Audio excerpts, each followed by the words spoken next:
Are you thinking like same pretest, 9-12 across the board with different complexity of questions, or? Right, right. So we create a pretest in Illuminate that we would all have access to, and then we'll pick a date. We'll all administer that pretest on the same date, maybe next Monday or Tuesday. Have all the kids test, 9 through 12, all the kids in our rooms, so that when we meet again on the next date, we have some points of discussion to talk about, and we can look at the numbers and see how they did and see which types of questions were most often missed. So I was thinking about maybe a pretest that looks a little bit like this one up here. Okay. So what the kids would see, this will preview. On airplane. So you already have materials set in that. Okay, cool. Yeah. So what the kids would actually see for a pretest, are you kidding me? Are you kidding me? Wait, how long is the preview? So thought about for our ILC cycle, maybe working on a grammatical concept with students. Teaching 11th and 12th grade, I see problems cropping up in their writing that maybe. Let's go to the top of the begin test. All right.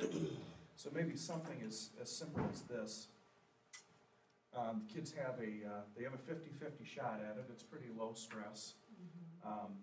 These go progressively from simple to more complicated, and get into some of those more obscure rules in English that, in the American culture, I think we're a little bit lax on. But nevertheless, the kids who are planning to go to college and want to do better at those upper levels, we need to see if we can target some of these things. So we would give this to all the grade levels, and then come back the next week and look at the numbers and see which ones were most frequently missed, why that is, what that rule is, what do they seem solid on, and what do they seem a little shaky on, and we go from there. What do you guys think about doing something like that? I think it's a great plan. I do, within my class, we're writing papers right now, and I see a huge need for this right now. Yeah. So. Now, are we talking about using this as like, when we bring this back, because we're just working in the classroom in all different areas of what we're teaching.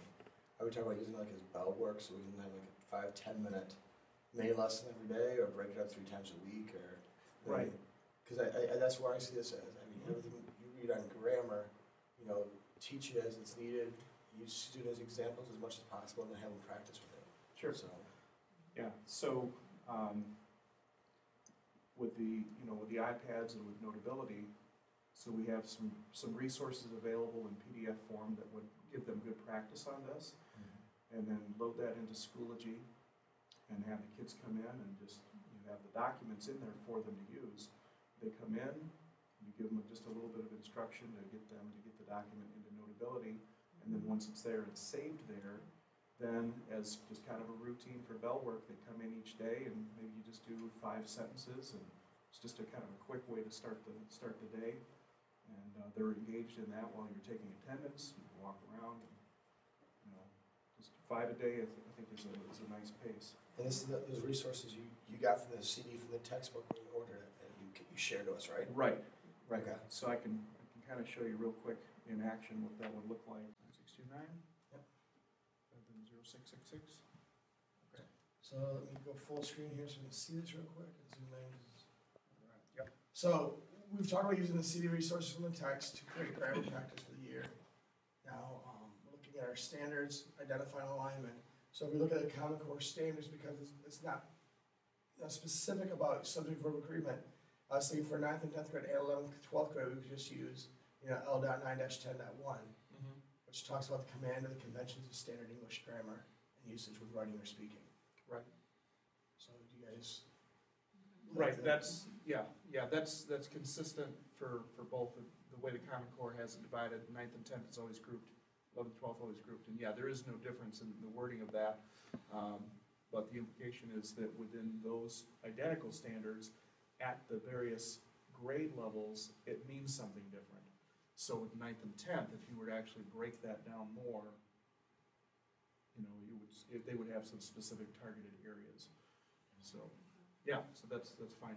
So then if we all plan on giving this next Monday, which would be a great plan with the assessment you created. Yep. So for next week, when we come back, if we look at our ILC outline, we'd be analyzing and then planning on what we can teach. Let's say, you know, first 3 questions, students do phenomenal on, and then from there they struggle.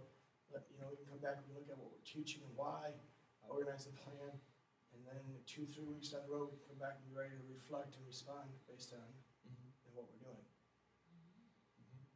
Does that sound like a plan for you guys? Sounds great. And having a pretest and some instruction